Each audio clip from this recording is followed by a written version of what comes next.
مرد اپنے گھر پر جب داخل ہو تو اپنی ساری پریشانیاں باہر رکھ کر آئے. روایات کہتی ہیں چہرہ مسکراتا ہوا ہو, جب گھر کے اندر داخل ہو مسکراتا ہوا داخل ہو گھر کے اندر, اور ہے کہ خالی ہاتھ نہ جائے تاکہ بچوں کو کوئی نہ کوئی ہدیہ کوئی چیز دو. اس لیے خواتون کے بھی یہ کہا گیا ہے کہ تم سارے دن کی پریشانیوں کو اپنی جگہ پہ رکھو, جب مرد آئے تو اسے خندہ پیشانی کے ساتھ اسے ویلکم کرو. یہاں تو ابھی وہ بیل بجتی نہیں, اندر ہوا نہیں تو شروع سارا دن یہ ہو گیا وہ ہو گیا, وہ کہتا ہے کاش میں آیا ہی نہیں ہوتا, میں کہیں اور ہی چلا جاتا. ہاں عزیزہ نے ہوتا نا. آج دیکھیں ہم جو بات کر رہے ہیں کیونکہ لوگ ہم سے رجوع کرتے رہتے ہیں, مولانا صاحب یہاں بیٹھے ہیں, علماء یہاں مجھ سے زیادہ بہتر آپ کی کمیونٹی کو جانتے ہیں, آپ رجوع کیا کریں اپنے. یہ روحانی ڈاکٹر ہیں عزیزان محترم آپ کے, یہ مانوی ڈاکٹر ہیں آپ کے. یہ جو حل بتائیں گے انہوں نے اپنے گھر سے نہیں بتانا, انہوں نے تعلیمات اہل بیت سے بتانا ہے آپ کی خدمت میں. یہ حدیث کے مناظر میں آپ کو بتائیں گے گھر آپ نے کیسے گزارنا ہے, زندگی کیسے گزارنی ہے. لیکن ہم آتے ہی نہیں ہیں, ہم اس وقت آتے ہیں جب سب پیک پہ چل جاتی ہے. مولانا صاحب آج کل تو عجیب ہو گیا, پہلے تو لوگ بولتے ہوئے شرم کرتے تھے عزیزان محترم. آپ کو ہوتے ہیں مولانا صاحب طلاق پڑھاتے ہیں آپ؟ نہیں, یہ واقعی علماء بہتر جانتے ہیں. یعنی اتنے لوگ ہو گئے بھائی, کیوں کیا ہو گیا؟ بس اب نہیں ہو پا رہا. بھائی کیوں نہیں ہو پا رہا؟ بس اب ختم ہو گیا نا بہت. آپ پہلے آتے نا عالم دین کے پاس.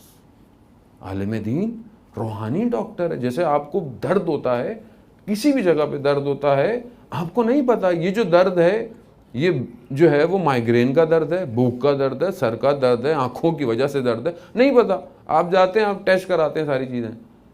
اب یہ جو آپ کو مشکل ہو رہی ہے, آپ کی نماز قضا ہو رہی ہے, آپ قرآن نہیں پڑھ پا رہے ہیں, آپ کے گھر میں تلخ کلامی ہو رہی ہے, اس کی علت, اس کی کوئی ریزن ہے جس پہ آپ نہیں پہنچ پا رہے ہیں, تو آپ روحانی ڈاکٹر کے پاس آئیں نا.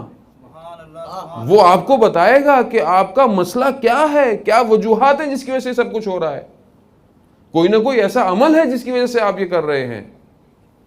لیکن کیونکہ ہمیں تعلیمات, ہم نہیں ان سے بس نکاح پڑھا لو, جنازہ پڑھا لو, نماز پڑھو, ٹھیک ہے کافی ہے. عزیزان محترم پھر ہمارے جنازے ہی نکلیں گے گھروں سے بھی. ایسے ہی ہے. مولانا رومی مثنوی کے اندر بیان کرتے ہیں کہ ایک شخص تھا ایک گاؤں میں, دیہات میں, اور اس کے بہت سارے سوالات تھے. تو اس نے بولا, سنا ہوا تھا کہ برابر والے گاؤں میں ایک شیخ صاحب رہتے ہیں, اور میں سارے مسائل, تو اپنی گندم کا انتظار کیا کہ کٹ جائے تو پھر جاؤں گا. گیا, گھر پوچھتے پوچھتا دق الباب کیا, تو اندر سے خاتون آئیں باہر. کہا شیخ صاحب ہیں؟ کہا کون شیخ؟ وہ شیخ جو لوگوں کے مسائل حل کرتے ہیں. تو کوئی شیخ ویک نہیں ہے, ایسی بات پتہ نہیں کیا بنایا ہوا ہے.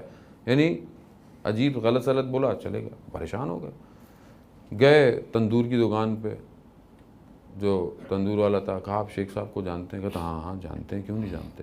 کہا کہاں ہیں؟ کہا جنگل میں لکڑیاں لینے گئے ہوئے ہیں, لکڑیاں لاتے ہیں, مجھے بیچتے ہیں, میرا تندور چلتا ہے, ان کا بھی زندگی چلتی ہے. کہتا کس طرف ہے؟ کہا اس طرف. چلتے چلتے کہتا جنگل گھنا, تھوڑا سا چلا تو کہتا میں گھبرانے لگ گیا. تو میں نے بولا کہ اس سے پہلے کوئی جانور ہے؟ پڑھنے لگا تو ایک بہت بہت نازک سا, بہت ضعیف سا شخص آنے لگا.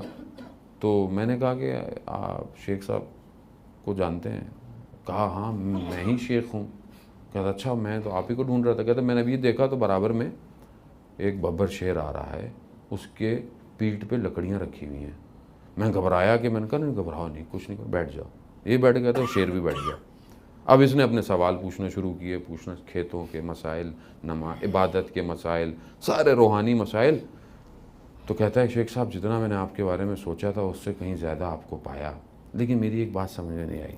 میں آپ کے گھر گیا تھا, تو آپ کے جو گھر میں ملازمہ کام کرتی ہے, اصل سے اخلاق ہی نہیں ہے کہ آپ کے بارے میں اس نے کیسے بولا. تو شیخ صاحب کہتے ہیں کہ تھوڑا سا زبان سنبھال کے بات کیجئے, وہ ہماری ملازمہ نہیں ہے, وہ ہماری زوجہ ہیں, ہم ان کو تحمل کر رہے ہیں, تو جنگل کا ببر شیر گھٹنے ٹیک کے بیٹھا ہوا ہے. اچھا آپ خوش مت ہوئیے گا کیونکہ وہ گھر والیاں بھی آپ کو تحمل کر رہی ہیں. ہم مرد خوش ہو جاتے ہیں کہ شاید ہم نہیں, اجزانے وہ تو وائس ورثہ ہے. یقین یہ خدا جانتا ہے, اگر اس خاتون سے پوچھ لے جو آپ کے ساتھ رہتی ہے کس طرح وہ مجھے برداشت کر رہی ہے. یہ آسان نہیں ہے اجزانے, تو کس طرح مجھے برداشت کر رہی ہے, اس کی مجبوری ہے. اللہ نے اس کو, اسلام نے اس کو پابند کیا ہوا ہے, اور کامیاب بھی وہی اسی لیے ہے کہ وہ صبر کر رہی ہے.